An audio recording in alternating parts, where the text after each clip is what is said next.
अस्सलाम वालेकुम नाज़रीन, कहानिस्तान के एक और क़िस्म में आप सबको खुशामदीद कहता हूँ। आज के जो हमारे मेहमान हैं एक फ़िज़ियोथेरेपिस्ट ग़यूर हुसैन के नाम से, जिन्होंने यूनिवर्सिटी ऑफ लाहौर से फ़िज़ियोथेरेपी में अपनी ग्रेजुएशन की है और वो जो है कोयटा में सेहतयाबी के लिए और फ़िज़िकल रिहैबिलिटेशन के लिए, फ़िज़िकल सेहतयाबी के लिए नित नए इलाज, मैं कह सकता हूँ इलाज लाए, जिसमें कायरोप्रैक्टिंग, एक्यूपंक्चर और फ़िज़ियोथेरेपी के नए तरीक़े भी इन्होंने इंट्रोड्यूस कराए। तो चलिए आइए जानते हैं इनसे इनका सफ़र, इनके काम के बारे में, इनके ज़िंदगी के बारे में। अस्सलाम वालेकुम सर। वालेकुम सलाम, कैसे हैं? तबीयत सर? सही ठीक है ठाक, आपकी? खैर खैरियत, अल्हम्दुलिल्लाह, अल्लाह का खैर एहसान। से। पहले तो बहुत शुक्रिया आपने हमें अपना वक्त दिया। आपका शुक्रिया कि हमें आपने मदऊ किया ताकि लोग इस फील्ड के बारे में मज़ीद बिल्कुल, जान हाँ, सकें। हम यही चीज़ कोशिश कर रहे हैं कि ज़्यादातर लोगों को पता चल जाए कि आप कर क्या रहे और वो इनके लिए कितना फ़ायदेमंद हो सकता है।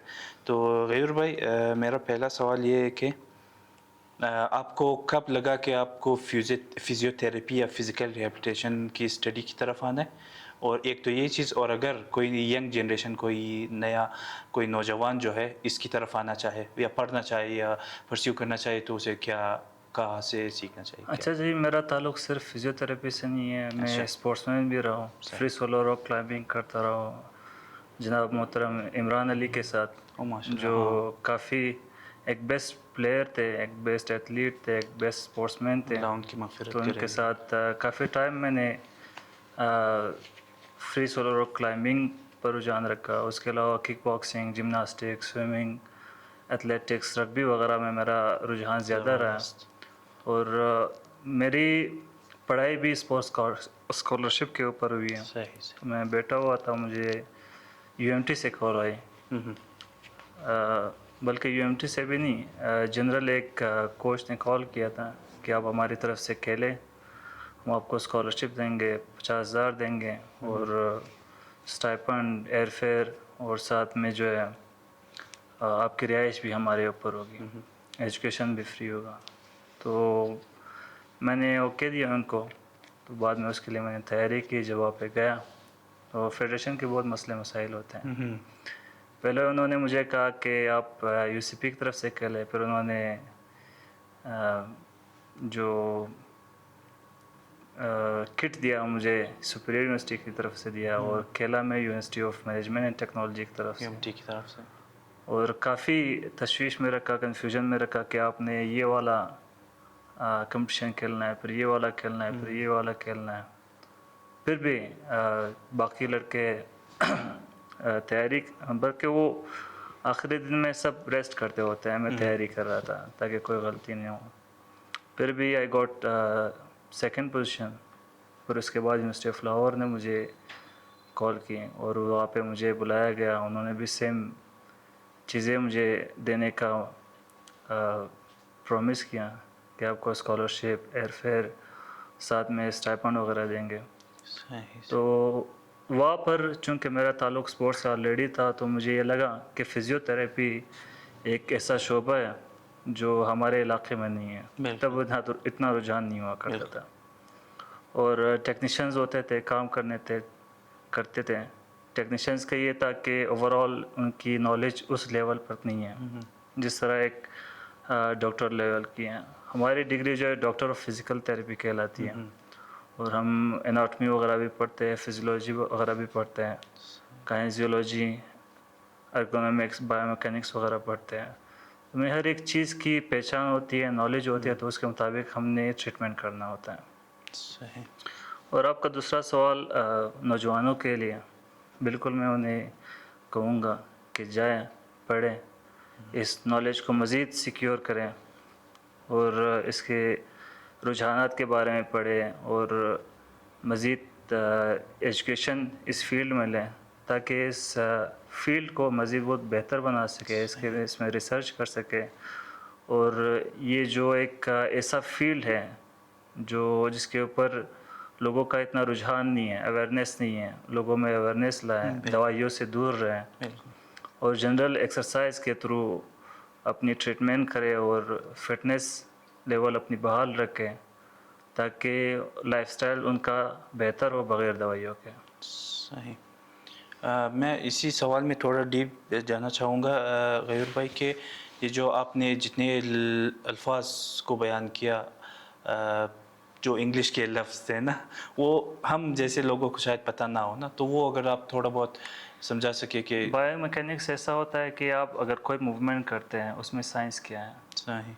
उसमें फलक्रम कौन सा है, उसमें लोड कौन सा है, उसमें एक्सेस कौन सा है, सारी चीज़ें जैसे हम फिज़िक्स में पढ़ते होते हैं फर्स्ट ईयर में या लेकिन एक इंसान के मेट्रिकुलेशन जिस्म में, बेसिक चीज़ें, सही। बॉडी की बेसिक मैकेनिक्स वगैरह है, फिजियोलॉजी बॉडी कैसे काम करती है और उसमें कैसे प्रोसेसेस होते हैं, काइनेजोलॉजी में भी यही होता है, सही। और एनाटॉमी में आपके पूरे बॉडी के एनाटॉमिकल स्ट्रक्चर्स होते हैं, सही। उनके कहाँ पे कौन कौन से निशानात होते हैं और अटैचमेंट्स मसल के कहाँ पर होते हैं, ये सारी चीज़ें इसके अंदर पढ़ाई जाती हैं। सही सही। चलिए बेहतरीन। अच्छा, मेरा दूसरा सवाल ये है कि आपने ग्रेजुएशन की यूनिवर्सिटी ऑफ लाहौर से ना, जी बिल्कुल। तो आपको कैसे लगा कि आप जो अपना ये इंस्टीट्यूट या ये रिहेबिलिटेशन सेंटर जो खोल रहे हैं, आपको कोयटा में ही खोलना है? वाई नॉट बड़े शहरों में, क्योंकि वहाँ पे फिर आपके पास पेशेंट भी ज़्यादा है, थोड़ा अपॉर्चुनिटी ज़्यादा है ना एक हिसाब से। कोयटा में तो आपको, अभी आप खुद भी कह रहे थे कि मतलब अवेयरनेस इतनी नहीं है, तो आपको कैसे लगा कि यहाँ पे आपने खोलना? दरअसल मेरे वालिद मोहतरम मास्टर खादिम हुसैन जी साहब जी। एक सोशल वर्क कर रहे हैं लाहौर पे। मैं काम कर रहा था एफिलिएट के तौर पर, और एक कायरोप्रैक्टिक सेशन हम 10,000 में करते थे, एक हजामा सेशन 5,000 में करते थे, एक जनरल फिजियोथेरेपी सेशन 4,000 में करते थे। तो एक दिन मेरे वालिद ने कहा कि बेटा मैंने आपको बड़े शहरों के लोगों के लिए नहीं पढ़ा है, आप आए हमारे शहर के लोगों के लिए एक ज़रिए बने, एक वसीला बने ताकि इनकी ट्रीटमेंट हो सके। तब मैंने इस शहर को चूज़ किया और यहाँ पे लोगों ने मुझे बहुत प्यार दिया है और ये लोग ट्रस्ट कर रहे हैं, इस चीज़ की तरफ आ रहे हैं, क्योंकि रुझान इसमें बढ़ता ट्रस्ट जा सबसे रहा है। ज़्यादा लाजमी है बिल्कुल रुझान बढ़ता जा रहा है, मगर एक ये बात है कि चूँकि लोग दवाइयों की तरफ ऑलरेडी रुझान कर चुके हैं, तो अगर वो 10,000 की दवाएं उनको दे तो वो बखुशी ले लेते हैं, बनिस्बत कि अगर उनको 2,000 का फ़ीस कहें और 1 घंटे ट्रीटमेंट करें, वो भी एक्सरसाइज के हाँ ज़रिए ना, कोई। एक्सरसाइज के ज़रिए, तो उसे एक्सेप्ट करना उनके लिए थोड़ा मुश्किल होता है कि एक ही सेशन में इन्होंने इतने पैसे ले लिए। हाँ ये कि फ़ीस के लिहाज से महंगी साबित हो सकती हैं, क्योंकि हम 10 मिनट में पेशेंट को फ्री नहीं करते हैं, या बाज़ डॉक्टरों की तरह, या उनके सांस को चेक करना, दिल की धड़कन को चेक करना, टेंडरनेस को चेक करने के बाद कुछ दवाई दे दी आप चले जाएं। 1 घंटा 1.5 घंटा 40 मिनट पेशेंट हमारे पास रहता है, हम उनके एनाटॉमी को, उनके फिजियोलॉजी को, उनके मैकेनिक्स को समझ कर स्पेशल टेस्ट के ज़रिए उनके पेन का सुराख लगाते हैं और उनकी ट्रीटमेंट करने की कोशिश करते हैं। और अल्हम्दुलिल्लाह मेरे पास जितने भी पेशेंट्स आए हैं उन्होंने बेहतरी देखी है और सेहतयाबी उनकी हो रही है। सही सही। गयूर भाई, हम मतलब सोशल मीडिया पे देखते हैं कि chiropracting, I think am I saying it right, chiropractic adjustment. हाँ, तो इसको ज़्यादा मतलब लोग पसंद कर रहे हैं, जो वो आवाज़ें निकालते हैं अपनी बॉडी से ना, तो इसमें और फिजियोथेरेपी में कायरोप्रैक्टिक जो आपने कहा, और इसमें वैसे तो फिजियोथेरेपी में कायरोप्रैक्टिक एडजस्टमेंट, कायरोप्रैक्टिक एक अलग डिग्री है, अच्छा 3-4 साल की, मगर ये पाकिस्तान में कराई नहीं जाती। और फिजियोथेरेपी से मुंसलिक ये है क्योंकि उसमें सेम एनाटॉमी पढ़ाई जाती है, फिजियोलॉजी पढ़ाई जाती है, मैकेनिक्स, एर्गोनॉमिक्स पढ़ाए जाते हैं, ताकि अलाइनमेंट करते हुए हमें हर एक एनाटॉमिकल स्ट्रक्चर्स का पता हो और उसके मुताबिक अलाइनमेंट करने के बजाय माल अलाइन ना कर दें। तो हमारे बेसिक्स सेम होते हैं और फिजियोथेरेपी में ग्रेडिंग होती है, तो हम ग्रेड ऑफ मोबिलाइजेशन होते हैं हमारे, तो आखिरी ग्रेड जो है थ्रस्ट होता है और वो थ्रस्ट ही कायरोप्रैक्टिक एडजस्टमेंट होती है। और कायरोप्रैक्टिक बजाते ख़ुद आपके जोड़ों के दरमियान एयर बबल्स बनते हैं, जिसकी वजह से वो कंटिन्यूसली प्रेशर मार रहे होते हैं जॉइंट्स के ऊपर, तो आपको फटीग फील हो रही होती है। या डिस्क वगैरह का जब मसला होता है उसमें भी डिस्क थोड़ा बहुत ख़ुद को एडजस्ट कर लेता हो तो पेन सबसाइड हो जाती है या कम हो जाती है। सब इसी सवाल से रिलेटेड गयूर भाई, ڈسک جو ہوتا ہے آج کل آئی ڈونٹ نو ابھی زیادہ ہو رہا ہے، اگر زیادہ ہو رہا ہے کیوں ہو رہا ہے، اگر کم ہے تو کیوں، اور مطلب زیادہ تر کیوں ہوتا ہے ڈسک؟ یہی بات ہے کہ پیشنٹ اپنے ارگونومکس کا خیال نہیں رکھتے، کوئی چیز اٹھاتے ہوئے احتیاط نہیں کرتے یا غلط طریقے سے اٹھاتے ہیں، بس جھک کے کوئی باری چیز اٹھا لیتے ہوتے ہیں، انہیں اندازہ ہوتا ہے وہ سبھی فٹ ہے، یہ چیز اٹھا لیا تو اٹھا لیا. تو ان چیزوں کا خیال رکھنا پڑتا ہے. کوئی ڈیسک جاب کر رہا ہے، آفس میں کام کر رہا ہوتا ہے تو پورا دن بیٹھا رہتا ہے سلاؤچ پوسچر کے ساتھ، پوسچر ان کا خراب ہوتا ہے، تو اس کی وجہ سے بھی گردن میں یا شولڈرز میں درد سٹارٹ ہو جاتا ہے. ہمارا جو لوگ رائٹی ہوتے ہیں ان کا لیفٹ سائڈ جو ہے وہ اتنا اسٹرانگ نہیں ہوتا، کیونکہ میکینیکلی وہ انوالو نہیں ہوتا، جی بالکل، اس پر زیادہ کام نہیں استعمال کرتے، تو اس لحاظ سے وہ ویک ہو جاتا ہے. ویکنیس کی وجہ سے تو کندھا جام کی طرف وہ چلا جاتا ہے. شولڈرز جسے ایڈہیسو کیپسولائٹس کہتے ہوتے ہیں، یا دوسرا نام اس کا فروزن شولڈر ہے، فروزن شولڈر. یہ بھی ہوتا ہے. اچھا غیور بھائی، میں نے یہ سوال اس وجہ سے کی کیونکہ ہمارے معاشرے میں اسپیسیفکلی ہمارے جو بڑے بزرگ ہیں ان کو زیادہ تر ڈسک کا خطر رہتا ہے. زیادہ تر مریض بھی اگر مطلب کسی کے دادا دادی یا کوئی بڑے جو ہے ہل نہیں پاتے، کہتے ہیں کہ یار ان کو ڈسک ہو گیا یا ان کو کمر میں یہ مسئلہ ہے، تو یہ عمر کی وجہ سے بھی یہ اس میں عمر کا بھی ایک پہلو ہے. اس کے علاوہ بھی آج کل نوجوانوں میں بھی میں نے کافی ڈسک کے پیشنٹس دیکھے ہیں اپنے کلینک میں. جم جاتے ہیں نوجوان جو ہے جذبے سے سرشار ہوتا ہے، تو وہ ویٹ لفٹنگ کے دوران یا ڈیڈ لفٹ کے دوران کوئی بے احتیاطی کرتا ہے جس کی وجہ سے، یا ایگو لفٹنگ کرتا ہے جس کی وجہ سے انہیں ڈسک ہو جاتا ہے. اور ڈسک جب ہرنیٹ ہوتی ہے نا، تو ہرنیشن میں پیشنٹ کو ویسے فیل نہیں ہوتا، اس کے سمٹمز ڈائریکٹ کمر سے نہیں آتے، وہ آپ کے پیروں سے یا پریفارمس کے سائڈ سے آتی ہوتی ہیں. اور اس کے علاوہ بھی لوگ جو لوگوں کو جب پہلے ڈسک ہوتا تھا وہ دوائیں لیتے تھے. اب میرے پاس آتے ہیں 14 سال 15 سال پرانے ڈسک کے مریض، تو انہوں نے صرف دوائیں لی ہے، دوائیں لینے کے بعد انہیں تھوڑی بہت ریلیف ملی ہے، تو اس کے بعد انہوں نے یہ سلسلہ جاری رکھا ہے. جب بعد میں ان کا درد بہت زیادہ بڑھ جاتا ہوتا ہے پھر وہ ہمارے پاس آتے ہیں. اچھا غیور بھائی، میں پوچھنا چاہ رہا تھا کہ صحیح ہے، کائروپریکٹک اور فزیوتھیراپی کے علاوہ آپ کی جو سینٹر ہے اس میں اور کون کون سی علاج کی؟ ہم ڈرائی نیڈلنگ کی سروس دیتے ہوتے ہیں. یہ ایکوپنکچر سے مواصلت رکھتا ہے.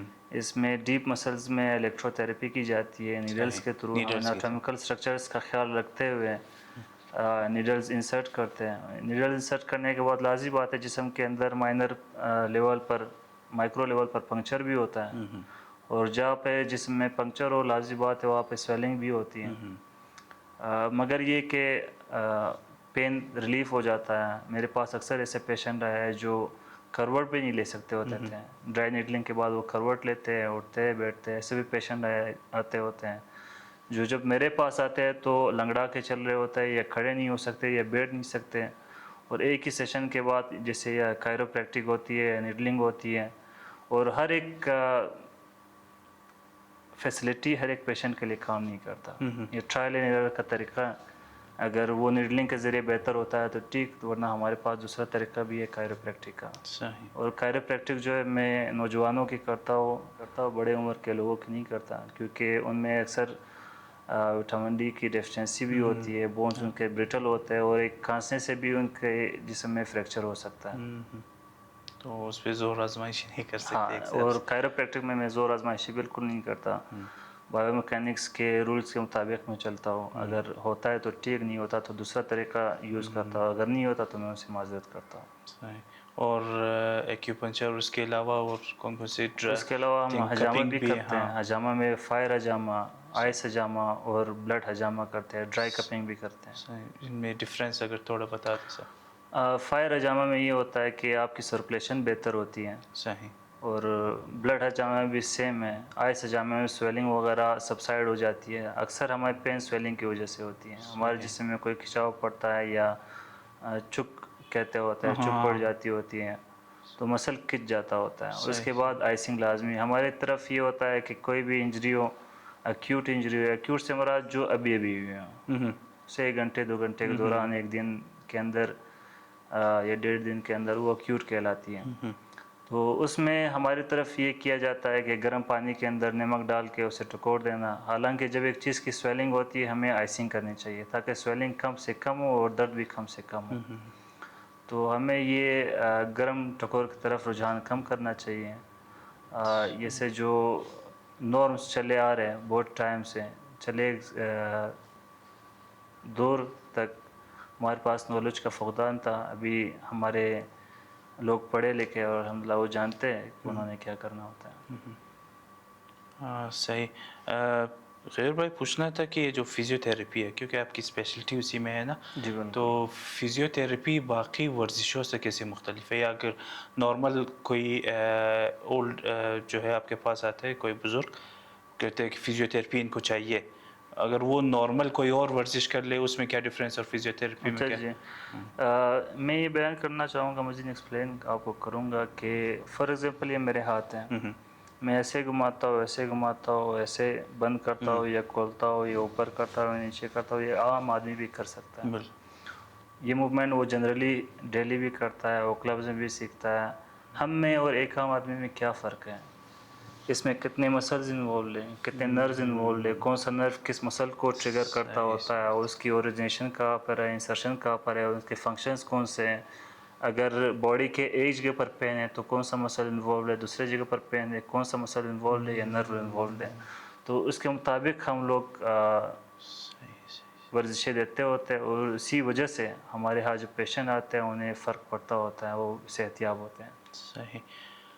غیر بھائی آپ نے مطلب اتنی زیادہ ٹائم بھی نہیں ہوا لیکن جتنی دیر آپ کو یہاں پہ ہوا ہے, آپ کے جتنے مریض آپ کے پاس آتے ہیں زیادہ تر کون سے مرض میں مبتلا ہوتے ہیں؟ زیادہ تر ڈسک کے امراض میں مبتلا ہوتے ہیں, انہیں لو بیک پین ہوتا ہے, L4 L5, حتیٰ کہ میرے پاس L2 L3 L4 L5 S1 کے پیشنٹ بھی آئے ہوئے ہیں. صحیح. تو لازمی بات ہے پر کیپٹل انکم کم ہے, لوگ کام کی طرف زیادہ رجحان رکھتے ہیں, انہیں اپنا گھر چلانا ہوتا ہے. تو اس چیز کو نظر انداز کرتے ہوئے وہ اپنا کام کرتے ہیں, وقت کے ساتھ ساتھ وہ بد سے بدتر ہوتا چلا جاتا ہے.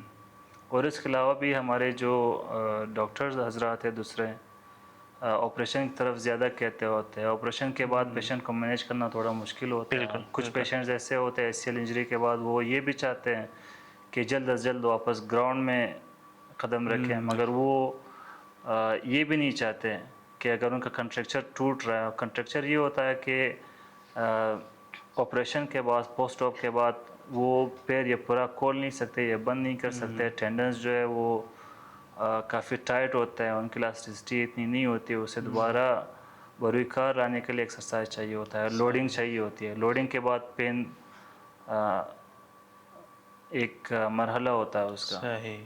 تو پروسیس پر ٹرسٹ نہیں کرتے ہوتے, جلد بازی میں ایک کلینک کے دوسرے کلینک کے تیسرے کلینک کے چکر لگاتے ہیں, اور وہ ٹیکنیشینس کے ہاتھوں چڑھ جاتے ہیں یا ایسے حکیموں کے ہاتھیں چڑھ جاتے ہیں جنہیں اتنا خاص علم تو نہیں ہوتا, مگر یہ کہ تھرو ایکسپیرینس انہوں نے کچھ نہ کچھ سیکھا ہوتا ہے. تو ایسے لوگوں کو بھی میری ایک اوپینین ایک گزارش ہے کہ آپ جس فزیو تھراپسٹ کے پاس جاتا ہے, ڈاکٹر کے پاس جاتا ہے, پہلے تو اپنی ریسرچ کرے. ریسرچ کرنے کے بعد اگر وہ آپ کو ساری چیزیں سمجھاتا ہے تو آپ آج کل گوگل میں ساری چیزیں پڑھی ہوئی ہیں, آپ خود ریسرچ کریں, خود پڑھیں, آپریشن کی طرف نہ جائیں, اور کوشش کریں ورزشوں کے ذریعے بہتر ہو. اور آپریشن کے بعد بھی آپ نے فزیو تھراپی کروانی ہے, آپریشن سے پہلے بھی کروانی ہے, تو پہلے فزیو تھراپی کو اپنے مد نظر رکھیں, آئے کسی بھی فزیو تھراپسٹ کے پاس جائیں, مگر پہلے ریسرچ کرے آیا وہ ایجوکیٹڈ ہے یا نہیں ہے, کوئی ٹیکنیشین ہے. کیونکہ میں نے ایسے کلینکس دیکھے ہیں کوئٹہ میں جو سارے ٹیکنیشینس چلا رہے ہوتے ہیں, اور لوگ کہتے ہیں ایک ٹیکنیشین کی فیس آ کر ہمیں ایگزامپلس دیتے ہیں کہ فلانا جگہ پر 500 میں ٹریٹمنٹ ہو رہی ہے. میرے پاس ایک بچہ ہے, وہ ڈیلیڈ مائلسٹون کا پیشنٹ ہے, اسے اس کے کرینیم کی مطلب ہیڈ کے ریجن میں انفرا ریڈ دیا جاتا تھا. انفرا ریڈ سے ہیٹنگ تھراپی ہوتی ہے. تو ایک بچے کے سر پر انفرا ریڈ لگا کر آپ کیا اچیو کرنا چاہتے ہیں؟ اور کے والدین کو بھی اتنا نالج نہیں تھا, وہ بھی لے جاتے رہے. وہ الحمدللہ ایک ہی مہینے میں وہ بچہ جو ہے نیک ہولڈنگ کر سکتا ہے, وہ جو ہے اپنے स्टैंड के ऊपर क्रॉलर के ऊपर चल सकता होता है और उसमें काफ़ी बेहतरी आती है, उनके वालिदैन खुश होते हैं, दुआएं देते हैं और ये हमारी सबसे बड़ी अचीवमेंट है जब लोग यहाँ से दुआएं दे के जाते हैं हमें। बेहतरीन। अच्छा गयूर भाई, मैं इसी सवाल से रिलेटेड थोड़ा डीप ये कि जब से आपने शुरू किया और अब तक लोगों का नज़रिया बदला है इस ट्रीटमेंट के हवाले से, या लोग आते हैं अभी भी वही पुरानी चीज़ें पूछते हैं कि ये चीज़ें क्यों, कैसे, नज़रिया इनका कैसा है या रद्द अमल इनका कैसा है जब आपके पास आते हैं लोग?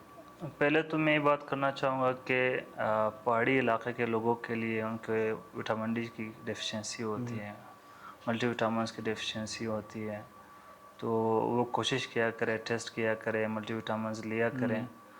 और जब वो हमारे पास आते हैं, जैसे मैंने पहले भी कहा, दवाएं लेने के लिए तैयार होते हैं, मगर उनका माइंडसेट एक फिजियोथेरेपी की तरफ इतना ख़ास नहीं होता। इस वजह से मैं पहले उनकी ट्रीटमेंट करता हूँ, फिर मुझे फ़र्क नज़र आता है, फिर वो कहते हैं कि मैं यहाँ पे आओ या ना आओ।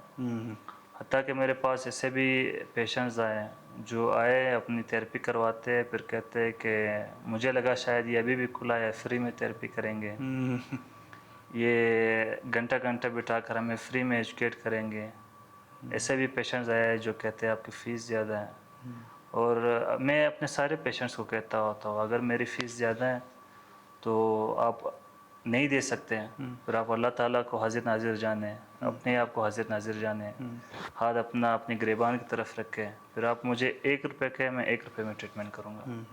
हाँ, महशर के दिन जब हम आमने सामने होंगे, फिर अल्लाह ताला फैसला करेगा क्या यार मेरी फ़ीस ज़्यादा थी या नहीं थी, या आपने किसी का हक़ मारा है या मैंने किसी का हक़ मारा है। वो ऐसे फील्ड के कोई हिसाब मुझे से कह हर नहीं कोई सकता कि मेरी फ़ीस ज़्यादा है। जैसे मैंने क्योंकि किसी को हाँ, अवेयरनेस नहीं है ना कि बाहर के शहरों में ये कितने महंगे हो रहे हैं और यहाँ पे आपके लिए कितना। हमारे लोग यहाँ से कराची जाते होते हैं, एयर फेयर देते होते हैं, ट्रांसपोर्ट के पैसे देते हैं, रास्ते में कितनी दुश्वारियाँ होती है, आए दिन लोग मारे जाते हैं, फिर भी वो कराची में जाकर ऑपरेशन करवा कर या फिज़ियोथेरेपी करवा कर या कायरोप्रैक्टिक या जामे के सेशंस लेकर या ड्राई नेटलिंग के सेशंस लेकर खुश होते हैं। जब मैं उन्हीं बड़े शहरों से सीख कर आपके अपने शहर में वही फैसिलिटी ला रहा हूँ जहाँ पे ना आपके रिहाइश का ख़र्चा, ना आपके ट्रांसपोर्ट का ख़र्चा, ना आपके खाने पीने का ख़र्चा, ना आपको दूसरी मुश्किलात पेश आते हैं, तो लोगों को भी ख्याल करना चाहिए कि मैं फैसिलिटी उनके लिए लाया हूँ। बेहतरीन। अच्छा खयूर भाई, फिज़ियोथेरेपी या जिनको कोई मसला है और वो फिज़ियोथेरेपी, अगर तो वही ज़िद वाली बात होगी कि मैं किसी और के पास नहीं जाऊंगा, मैं ख़ुद ही ट्राई करूंगा, या उनके जहन में कुछ ऐसा होता है ना, तो इनकी गलत कोयटा में फहमियाँ पहली बार मैं हिस्ट्री फॉर्म्स, मेरे क्लिनिक में सबसे पहले हिस्ट्री फॉर्म भरा जाता है, उनके वाइटल्स देखे ये जाते हैं, बहुत, तो ये पहले नहीं हुआ। और मेरे पास जो डॉक्टर्स भी काम करते हैं वो भी कहते हैं डॉक्टर साहब ये कोयटा में पहले नहीं हुआ करता था। और अलहदा तौर पर मैं हर पेशेंट के लिए जो कहते हैं कि हमें एक्सरसाइजेस घर के लिए चाहिए, हम नहीं आ सकते, तो उनके लिए मैं अलहदा एविडेंस बेस्ड एक थेरेपी चार्ट बनाता हूँ जिसमें सारे एक्सरसाइजेस के नाम लिखे हुए हैं, जिसमें सेट्स लिखे हुए हैं, किस तरह परफॉर्म करने हैं, और हर एक पेशेंट के लिए पर्सनलाइज्ड बने हुए हैं, वो देता हूँ। और उसके अलावा भी जब हम क्लिनिक में उनकी एक्सरसाइज करवाते हैं और घर के लिए भी उनको पर्सनलाइज्ड फॉर्म देते हैं, चार्ट देते हैं एक्सरसाइज का, ताकि वो घर में भी परफॉर्म कर सके, ताकि उनकी थेरेपी जल्द अज जल्द हो सके, उनकी सेहतयाबी ज़्यादा जल्दी मिले उन्हें। सही। अच्छा मतलब क्योंकि अगेन आपने कहा ट्राइबल एरिया है, पहाड़ी इलाका है, तो जहन या अवेयरनेस इतनी नहीं है। आपको क्या लगता है कि आपने किस्से तो सुने होंगे कि हमने घर पे ये किया तो मैं ठीक हो गया, या घर पे ये किया, तो आपको क्या लगता है वो कौन सी चीज़ है जो इनको लगता है, मरीज़ों को लगता है कि वो ठीक कर रहा है, लेकिन वो असल में नुकसानदेह होता है? अच्छा जी, जब एक मरीज़ एक मुश्किल में मुब्तला होता है, फिर वो कोशिश करता है चारों तरफ से कोई ना कोई ऐसा तरीका ढूंढे जिससे उनकी सेहतयाबी हो। बिल्कुल। मेरे पास स्ट्रोक के पेशेंट्स थे, बेड रिडन थे, और वो हाथ पैर भी नहीं हिला सकते थे, ये कि अनकॉन्शियस थे। जब एक पेशेंट अनकॉन्शियस होता है फिर हम उन्हें गाइड नहीं कर सकते, फिर हम उन्हें कंट्रक्चर और बेड सोर से बचाने की कोशिश करते हैं। तो उसी दौरान एक पेशेंट ने एक हफ़्ते के बाद मुझे, एक हफ़्ते कोई 15 दिन के बाद मुझे कहा कि गली की औरतें ये कहती है कि कबूतर काट कर दिया जाए या जो है सरानान ले जाए या इसे फलाना जगह के दौरे चक्कर लगवाया जाए, ये फलाना बाबा के पास गए बेहतर हो गए। तो ये सारी माइंडसेट होती है, पेशेंट की साइकोलॉजी होती है। अगर वो किसी चीज़ पर बिलीव करना चाहे तो बिलीव करता है। माइंड बहुत क्लेवर चीज़ भी है, बहुत बुद्धू चीज़ भी है। अगर आप चाहे तो उसे धोखा भी दे सकते हैं, अगर वो चाहे वो आपको धोखा भी दे सकता है। हत्ता कि लाई डिटेक्टर एक मशीन है, आपने देखा होगा, लोग उसमें भी झूठ बोलते हैं और वो कैच नहीं कर सकता। वो सारे माइंड का गेम होता है। अगर लोग एक चीज़ पर बिलीव रखें, अब मेरे पास जब मैं पहले लाहौर में काम करता था, हमारे सीनियर्स ये कहते थे कि मेरे पास पेशेंट ढाई महीने आए हैं, उनको फ़र्क नहीं पड़ रहा फिजियोथेरेपी से, ड्राई नीडलिंग से या कायरोप्रैक्टिक से, मगर हजामा से उनको फ़र्क पड़ जाता होता है। ये कि उनकी साइकोलॉजी होती है। अल्ट्रासाउंड थेरेपी एक तरीक़ाकार है। मेरे पास अल्ट्रासाउंड पड़ा हुआ है, मैं अल्ट्रासाउंड नहीं लगाता क्योंकि उसकी सिग्निफिकेंस नहीं है, उसके ऊपर रिसर्च हुई हुई है। ये कि हम लाहौर में अल्ट्रासाउंड को बंद करके चलाते होते थे और पेशेंट को फ़र्क पड़ रहा होता था। प्लेसिबो इफेक्ट, हाँ, प्लेसिबो इफेक्ट इसको कहते होते हैं। और ये कि पेशेंट अगर साइकोलॉजिकली और स्ट्रॉन्ग होगा, एक चीज़ पर बिलीव करना चाहेगा, और वो एक्सरसाइज भी करेगा, उसको फ़र्क भी पड़ेगा। अब मेरे पास पेशेंट्स आते हैं, बुज़ुर्ग आते हैं, उनको दर्द में कमी महसूस नहीं हो रही होती, मगर उनके बच्चे या अटेंडेंट्स जो हमारे पास उधर बैठे होते हैं, फिर वो कहते हैं कि पहले ये काम नहीं कर सकते थे, थोड़ी देर चलते हुए उनको दर्द ज़्यादा होती थी या मुख्तलिफ सिम्टम्स उनको शो हो रहे होते थे, मगर अब अल्हम्दुलिल्लाह इनको हमें फ़ील हो रहा है कि इनके एक्टिविटीज़ बेहतर हो रहे हैं। सही, तो लोगों को एक प्रोसेस के ऊपर बिलीव रखना चाहिए। और मेरे पास ऐसे भी पेशेंट आते हैं, कायरोप्रैक्टिक के बाद पेशेंट बहुत आसूदा हो जाता है, उनका पेन रिलीव हो जाता है। पिछले दिनों भी किसी ने मेरे वीडियोस के ऊपर कमेंट किया हुआ था कि आपने एक सेशन का 5 मिनट का आप 5 सेशंस कहते तो सही होता, ये नाजायज़ बात है जो आप कर रहे हैं। फिर मैंने एक रिसर्च ढूंढा, रिसर्च कोट किया, उनके कमेंट को कोट किया, उस पर एक वीडियो बना के अपलोड कर दिया। उस बंदे ने अपना कमेंट डिलीट कर दिया। ये कि लोगों को मिसगाइड नहीं करना चाहिए। एक शख्स है हमारे माशरे में जो कहते हैं तालीम करें, से आप भी पहुँच गए होंगे कौन से शख्स हैं। तो यही है कि अपने नौजवानों को यही कहूँगा कि अल्हम्दुलिल्लाह उनके वालिदैन ने कोशिश की, उन्हें तालीम दिलवाया, तो रिसर्च देखे, पढ़े, तालीम पर ध्यान दे और ऐसे गली कुचों वाले अल्फाजों से बिल्कुल हम होने की कोशिश ना करें। क्योंकि जितना सोशल मीडिया आजकल इस्तेमाल कर रहे हैं, अगर हम उन चीज़ों के बजाय इन चीज़ों पे ज़्यादा गौर करें ना, तो आगे अब देखें ना, कायरोप्रैक्टिक में नर्व कंप्रेस हो रही होती है, जब आप वो गैप बढ़ाते होते हैं और नर्व थोड़ी रिलीव हो जाती है, आपको पेन कम फील होता है। ठीक है, मैं कोई बड़े साइंस वाली बातें नहीं कर रहा, बिल्कुल नॉर्मल बातें कर रहा हूँ जो एक आम आदमी भी समझ सकता है। जब हम अलाइनमेंट करते होते हैं और अलाइनमेंट के बाद भी उनको फिजियोथेरेपी चाहिए होती है, वजह ये है क्योंकि कुछ मसल्स टाइट होते हैं, कुछ नहीं होते हैं। जो टाइट मसल्स होते हैं फिर वो वीक भी हो जाते हैं, टाइटनेस की वजह से फंक्शन प्रॉपर्ली परफॉर्म नहीं कर पा रहे होते, या वर्टिब्रा के अलाइनमेंट को एक साइड पे खींच रहे होते हैं। जब हम अलाइनमेंट करते हुए बेहतर तो हो जाती है, फिर वही मसल्स उसको दोबारा खींच लेते हैं। इसी वजह से मैं उनको कहता हूँ तो कि उनकी फिजियोथेरेपी लाजिम है उसके बाद भी, ताकि उसे हम बेहतर करें। मेरे पास ऐसे भी पेशेंट आया कि उनके रिप फ्लेयर कर रहे होते हैं, यानी कि बाहर की तरफ होते हैं, पोस्चर ख़राब होता है और पेन उनके कमर में आ रहा होता था। अब वो काइनेटिक चेन का इशू है। डेस्क जॉब करते थे, 10-10 घंटे 12-12 घंटे चेयर के ऊपर बैठे रहते थे, तो उसकी वजह से उनका काइनेटिक चेन और पोस्चर ख़राब हुआ होता।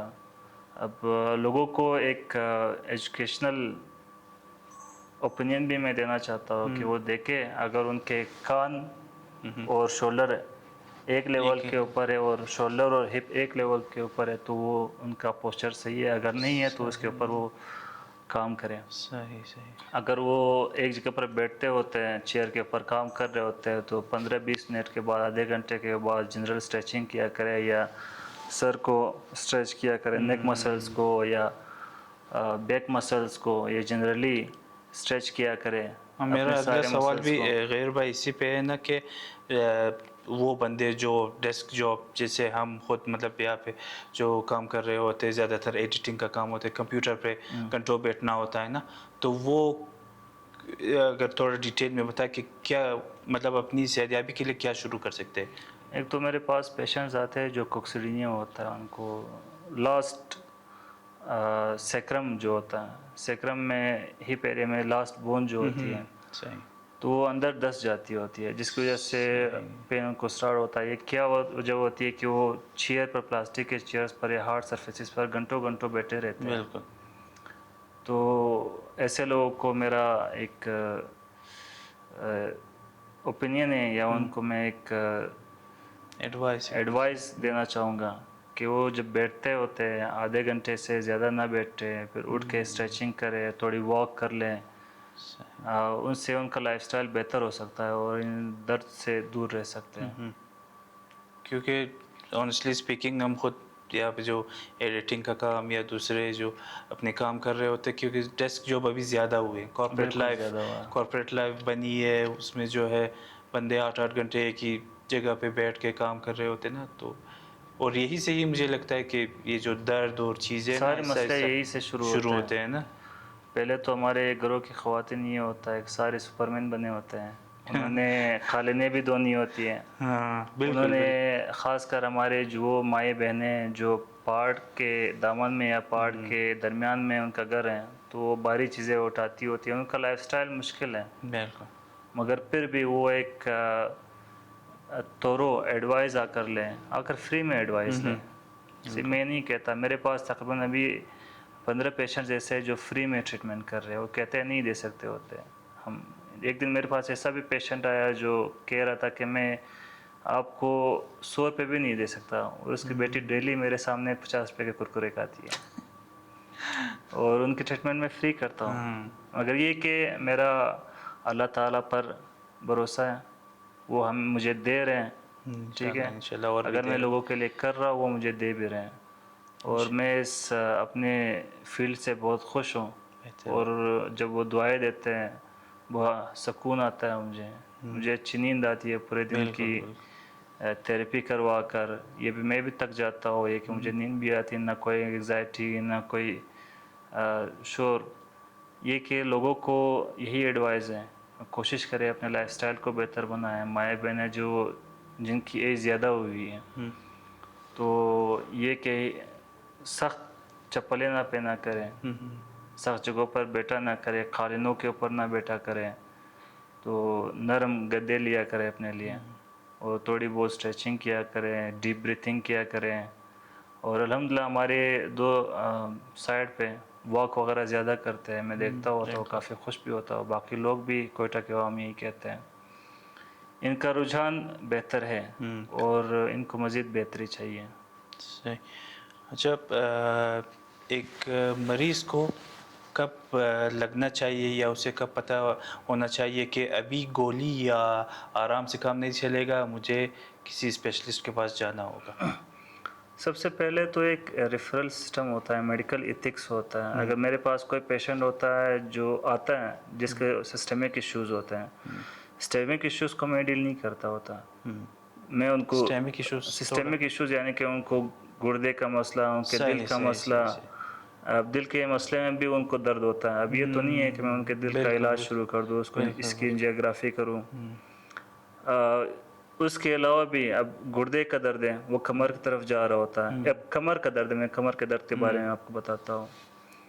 अगर गुर्दे का दर्द है तो वो कमर की तरफ जा रहा होता है, अगर डिस्क का दर्द है वो कमर की तरफ जा रहा होता है। अगर आपके थाई के मसल्स यानी कि हैमस्ट्रिंग्स, एक तो क्वाड होता है सामने की तरफ, पीछे होता है हैमस्ट्रिंग्स में कोई नोट्स बने और ट्रिगर्स बने और उसकी पेन जो है कमर तक जाती होती है। कुछ मिसालें हैं जिसके सारे मसले जाकर रिफर्ड होकर कमर की तरफ जाता होता है, ये रिफर्ड पेन्स होते हैं। तो उन्हें ढूंढना, उन्हें अलग करना, उन्हें ट्रीट करना एक एक्सपीरियंस चाहिए होता है। और इसके अलावा भी मेरे पास ऐसे मरीज़ आते हैं जो होशियार लोगों के पास जाते हैं, तो उनका ये होता है कि वो रग पकड़ते होते हैं। रग आपकी बॉडी में, पूरे बॉडी में नर्व्स हैं, रगें हैं, रग जी, तो वो कह नहीं सकता, और या ये कहना भी नाजायज़ है कि मैं रग को पकड़ सकता हूँ। मुझे पता है ये अल्लाह ताला की खलकत है। सही, अगर आप इंटरनेट पर सर्च करें तो आपके बड़े पूरे बॉडी में रग नर्व्स है, नर्व्स, तो आप कौन बिल्कुल। से रग को पकड़ रहे हैं?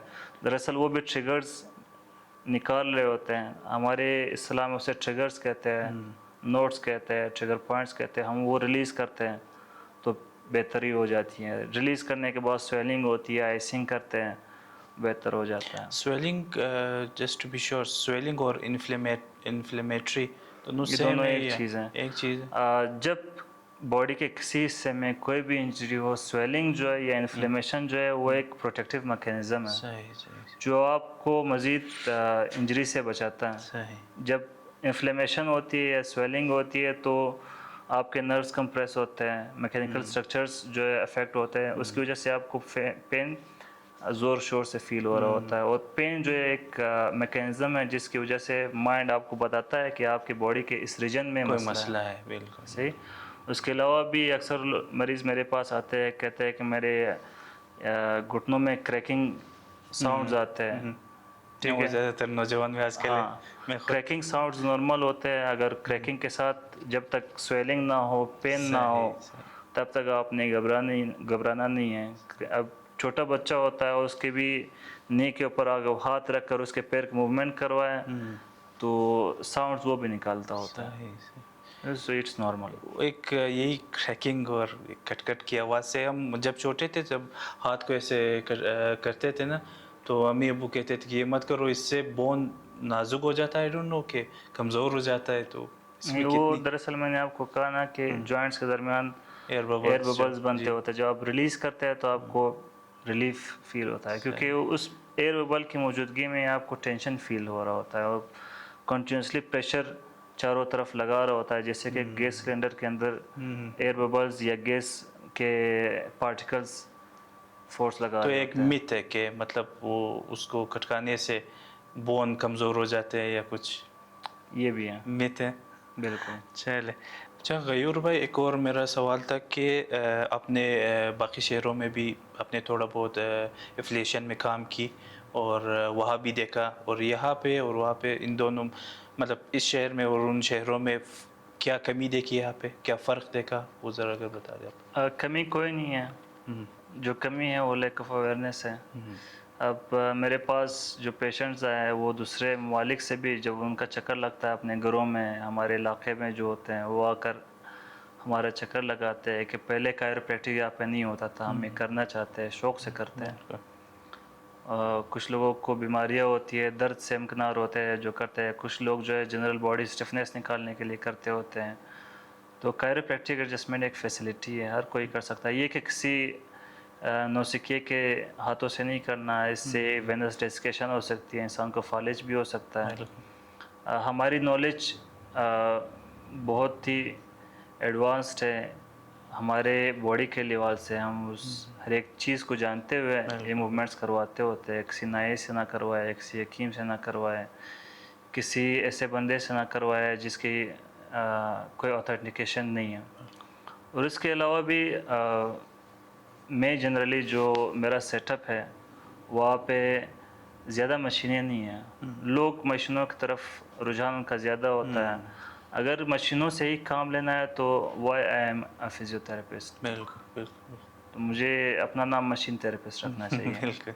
ठीक है, हाँ लोगों को मशीनों की तरफ अपना कंसंट्रेशन कम करना चाहिए। मशीनों के अंदर कंसाइंस नहीं होता, उनके पास वो एक चीज़ को फील नहीं कर सकते, उसको बिल्कुल।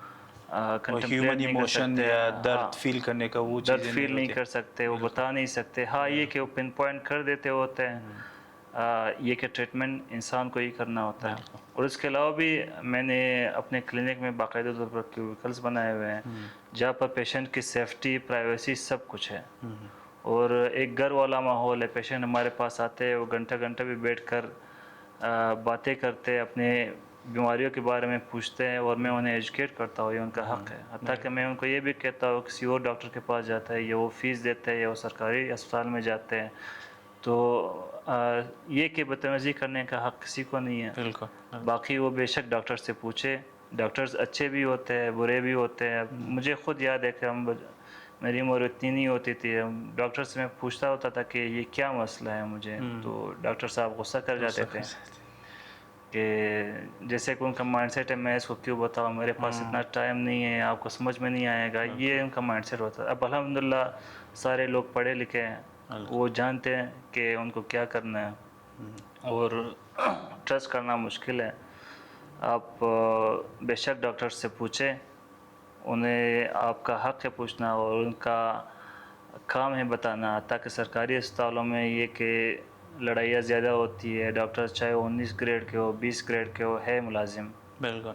ٹھیک ہے, بے شک بدتمیزی نہ کریں, یہ کہ اپنا حوصلہ ہاتھوں سے نہ دیں. آپ جا کر پی ایم پورٹل کے اوپر یا چیف منسٹر پورٹل کے اوپر جا کر ان کی شکایات کریں, پی ایم ڈی سی پہ شکایات کریں, ٹھیک, تاکہ ان لوگوں کو اندازہ ہو کہ اگر یہ ناانصافی کرتے ہیں کسی کے ساتھ تو اس کا بھگتنا بھی ایک پڑتا ہے. مریض جو ہے وہ مجبور ہوتا ہے, ہاں, وہ آپ کے پاس ایک آتا ہے مریض تو مجبور ہوتا ہے, وہ در سے ہمکنار ہوتا ہے, آپ کو اسے سمجھنا چاہیے. بالکل. تو اگر کوئی ڈاکٹر ایسا کرتا ہے, اگر وہ میں بھی ہوں, تو میرے خلاف بھی شکایت کرے. بالکل نہیں, یہ تو ان کے لیے ہونا چاہیے. چلے غیر بھائی, آخری میرا سوال ہے, سوال نہیں ایک گزارش ہے کہ اگر آپ کوئی چیز کوئی نصیحت دینی چاہیں ہمارے ینگسٹرز کو یا ہمارے ڈاکٹرز کو یا ایز اے ہول معاشرے کو, آپ کی طرف سے کوئی ایک بات. یہ کہ ہمیشہ آپٹیمسٹک رہیں, بالکل. ہمیشہ مثبت سوچیں اور نشوں سے دور رہیں. ایک تو میں دیکھ رہا ہوں کہ ہماری نوجوان نسلوں میں نشوں کی طرف زیادہ رائج ہو رہا ہے. وہ ایک سویگ سمجھا جاتا ہے, دس از ناٹ سویگ. اسٹائل سمجھا وہ جاتا اپنا فیوچر تباہ کر رہے ہیں, وہ اپنے والدین کے توقعات کو نظر انداز کر رہے ہوتے ہیں. ان کے والدین یا اپنا پیٹ کاٹتے ہیں, یا اکثر والد کو آپ نے دیکھا ہوگا پھٹے کپڑے بھی اس کے ہو, وہ اس کی طرف توجہ نہیں دیتا. وہ ایک کہتا ہے کہ میرے بچے اچھے کپڑے پہنے, اچھے اسکول میں جائے, اچھے کھانے کھائے, حتیٰ کہ وہ حلال حرام کی بھی تمیز نہیں کرتے. ٹھیک ہے, وہ اپنا کلیجہ کاٹتے یا اپنی گریبان بھی ٹائٹ کرتے ہیں تو ان کے لیے کرتے ہیں. اگر وہ گناہ بھی کر رہے ہیں یا کچھ بھی کر رہے ہیں تو آپ کے لیے کرتے ہیں. کم سے کم آپ ایک اچھا انسان بنیں. کوئی بھی والدین اپنے بچوں کو نہیں کہتا کہ آپ جا کر نشے کریں, آپ جا کر لوگوں کا حق ماریں, مردم آزاری کریں. مثبت رجحانات رکھیں, پڑھیں, پڑھائی میں بہت طاقت ہے. اگر پڑھ نہیں سکتے تو لازمی نہیں ہر ایک شخص جو ہے وہ ڈاکٹر بنے, انجینئر بنے, صحیح. وہ جا کر ایک بزنس مین, اچھا بزنس مین بن سکتا ہے, وہ معاشرے میں ایک اچھا انسان بن سکتا ہے. تو مثبت رجحانات کی طرف مائل ہونا چاہیے ان کو, اور کرٹیسزم سے پہلے ایک بار جا کر پڑھ لیں, اپنی تعلیم حاصل کریں, اور درمیان لوگوں کے اسے تفرقہ پیدا نہ کریں, چاہے وہ کسی نسل کی بنیاد پر ہو یا کسی مائنڈ سیٹ کی بنیاد پر ہو. غلط چیزوں سے دور رہنا چاہیے, نشوں سے دور رہنا چاہیے. اور فزیوتھیراپی کے بارے میں مزید کہنا چاہوں گا یہ کہ کوئی بھی فیلڈ آسان نہیں ہے. آپ بے شک کلینک کھول لیں, آپ 4 بار کلینک کھول لیں, اگر آپ ٹریٹمنٹ پرووائڈ نہیں کر سکتے تو آپ ایک فیلئر ہی ہے. اور کلینیکل سکلز اور تھیوریٹیکل سکلز بہت مختلف ہوتے ہیں. بے شک میری تھیوریٹیکل نالج کسی پروفیسر سے زیادہ نہ ہو, یہ نہیں کہتا میری نالج زیادہ ہے, ہو سکتا ہے, انسان کبھی مکمل نہیں ہوتا. ہمیشہ نالج نئی آ رہی ہوتی ہے, جیسے کہ پہلے PCOS ہوتا تھا, PMOS ہوتا ہے. یعنی کہ جو لوگوں کو کہہ رہے ہوتے تھے کہ آپ کو PCOS ہے, وہ ایک غلط بیانیہ ہوا کرتا تھا, اور لوگ اس کے اوپر سالوں سال ٹریٹمنٹ کرتے رہے, دوائیں لیتے رہے. اب نالج چینج ہو گئی ہے, چیزیں بدل رہی ہیں, ٹریٹمنٹ میتھڈز بدل رہے ہیں. تو جتنی علم حاصل کر سکے اور جتنا پڑھ سکے, ایک چیز کے بارے میں نالج حاصل کریں, اور ایک مثبت رجحان لائیں, چاہے وہ جس بھی شکل میں ہو. اپنے صحت کے بارے میں ان کو صحت کے بارے میں یہی کہ اگر وہ کوئی کام کرتے ہیں تو اپنے ارگونومکس کا خیال رکھے، جیسے کہ میں نے پوسچر کا بتایا. بالکل. آپ کے ایئر کا لیول شولڈر کی طرف ہونا چاہیے اور شولڈر کا لیول آپ کے ہپ کے لیول کے برابر ہونا چاہیے. اگر یہ تینوں ایک الائنمنٹ کے اوپر نہیں ہے، سیدھی لائن کے اوپر نہیں ہے، مطلب آپ کا پوسچر خراب ہے. اور اس کے مناسبت سے فیوچر میں آپ کو مزید مشکلات آ سکتی ہے، آپ درد سے ہمکنار ہو سکتے ہیں اور آپ کو ہمارا چکر لگانا پڑ سکتا ہے. تو ناظرین، یہ تھا آج کا ہمارا قصہ. امید ہے آپ کو اس قصے سے کچھ سیکھنے کو ملا ہوگا. میں شکریہ ادا کرنا چاہوں گا غیور حسین کا، جنہوں نے ہمیں اپنا وقت دیا اور اتنی مفید باتیں بتائی. تھینک یو سو مچ سر. اگر آپ کو کانستان کا یہ قصہ پسند آیا ہے تو ہمیں یوٹیوب پر سبسکرائب کریں اور فیس بک پہ فالو کریں. ملتے ہیں اگلے ہفتے ایک اور مہمان کے ساتھ، ایک اور نئے ٹاپک کے ساتھ. Thank you so much.